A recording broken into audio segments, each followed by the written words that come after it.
रियाल का दौर इख्तिताम पजीर हो गया। ईरानी हुकूमत का मुल्क में नई करेंसी मुतारिफ करवाने का फैसला। हुक्मरान जमायत पार्लियामान से करेंसी की तब्दीली का कानूनी मसूदा मंजूर करवाने में कामयाब रही। कानून मजहबी शख्सियात की अथॉरिटी की मंजूरी के बाद नाफिजुल अमल होगा। तफसीलात के मुताबिक अमरीकी पाबंदियों के बाइस माशी बहरान पर काबू पाने के लिए ईरानी पार्लियामान ने मुल्की करेंसी की कदर में से 4 सिफर ख़त्म कर देने का मसूदा कानून मंजूर कर लिया है।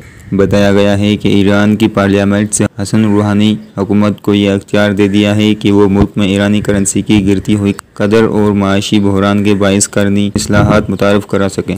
अमरीकी पाबंदियों के बाद से ईरानी रियाल को दरपेश मसाइल गुज़श्ता चंद माह में शदीद तर हो चुके हैं। अमरीकी पाबंदियों के सबब ईरानी करेंसी शदीद गिरावट का शिकार है। उसी बाइस अब ईरान की हुकूमत बरसों से चल रही रियाल करेंसी के बजाय तुमान को मुल्की करेंसी बनाने का इरादा रखती है। बताया गया है कि नई ईरानी करेंसी 10,000 रियाल के बराबर होगी। ताहम करेंसी को मार्केट में मुतारफ करवाने में कुछ वक्त दरकार है। बताया गया है कि ईरानी पार्लियामेंट की जानिब से मंजूर करदा कानूनी बिल की मजहबी शख्सियात की अथॉरिटी से भी मंजूरी हासिल करना जरूरी है। उसके बाद ही ये कानून नाफिजुल अमल होगा और नई करेंसी मार्केट में आ सकेगी। इस तमाम सूरत हाल के हवाले से ईरान के मरकजी बैंक हुकाम का कहना है कि करेंसी की तब्दीली के अमल को मुकम्मल होने में 2 साल का अरसा दरकार होगा। करेंसी की तब्दीली से ईरान में महंगाई की शरह में इजाफा नहीं होगा, बल्कि करेंसी की तब्दीली से ईरान के लिए तिजारती मामलात में आसानी पैदा होगी। यहाँ ये वाज़ेह रहे कि एक अमरीकी डॉलर की कीमत 1 से 56 लाख ईरानी रियाल के बराबर है। माशी पाबंदियों का शिकार ईरानी रियाल दुनिया की कमज़ोर तरीन करेंसी तस्वुर किया जाता है।